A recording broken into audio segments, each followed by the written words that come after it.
First off, give us the update, man. How is your foot doing today after that?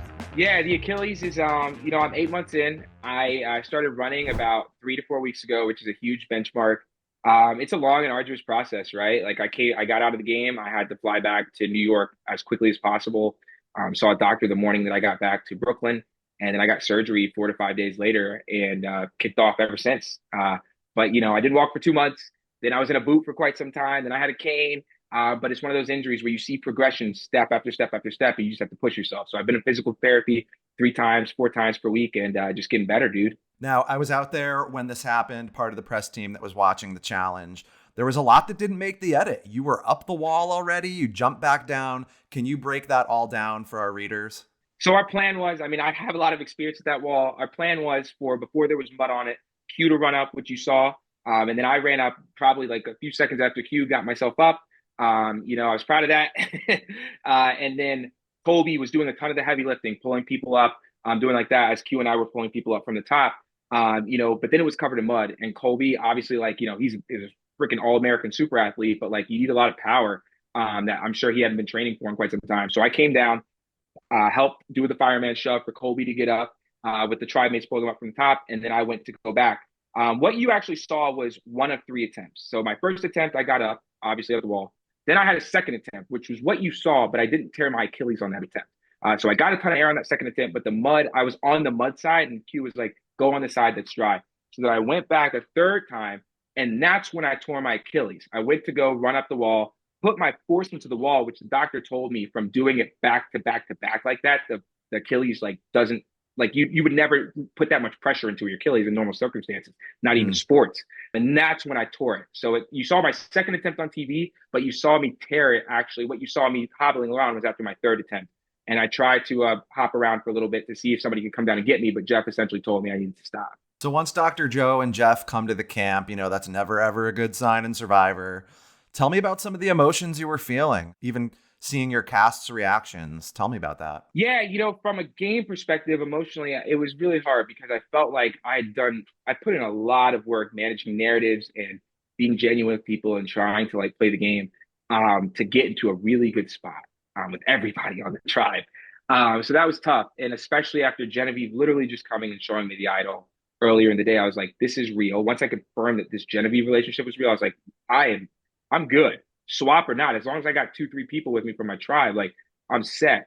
So that was really tough. And then I don't think I quite realized how much my tribe mates cared for me until that happened. Like I knew that I was at the heart of the tribe and people enjoyed being around me, but I didn't know how much people had love for me until that moment. I had to explain that to them in camp. I think that they were really it was heartening to see, but also really hard to see because I knew it was painful for them as it was painful for me. Now, we saw you, they loaded you into a boat. We saw the boat go away and cruise into the ocean. What happened from there? Where did you go? And when did you officially make it back to the States? Yeah, so I had one night at Ponderosa. I had a lovely talk with Jeff, which was awesome. I mean, when do you get like time with Jeff like that? And then I had one night at Ponderosa with Jenna, who was lovely. And then I flew out to New York the next, or flew out to LA with an escort because I couldn't walk. I needed to be wheeled around everywhere. I couldn't even lift things. Like, there was just no way I could get back home by myself.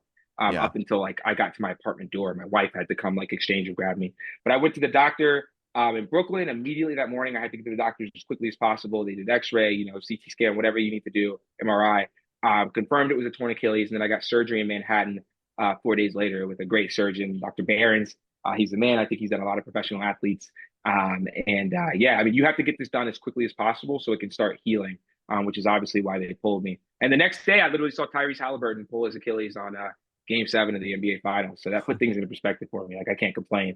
Now, you went into this game a winner, but from the episode we saw last night, you seemed to really gel pretty quickly with these people. Tell me a bit about your position in the tribe, before the injury or even shortly after. Yeah, I mean, that confessional that you saw, like, not chess, not poker, like, it's people, I really did mean that. Like, I'm a fundamental survivor player, which means I'm going to build relationships first, and then we're going to play the game. You don't get ahead of things. And that's exactly what I did. I made relationships with Genevieve, who was probably my number one, definitely my number one. Mhm. And then I made close relationships with Colby and Stephanie. I really love those people. I got along with them quickly. So Genevieve and I had that four with Stephanie and Colby, and we pulled that together. Then Q came. And I love Q. Like, he is so charming, so charismatic, incredibly intelligent. And me and him hit it off immediately. I told him talk to Genevieve, and we sort of formed a threesome with Genevieve and Rizzo. And then so now, because Rizzo like integrated too, and we were sort of weary, like, is there going to be this new era, old era thing? So Genevieve and I were really at the heart of this Stephanie Colby foursome and Q Rizzo foursome.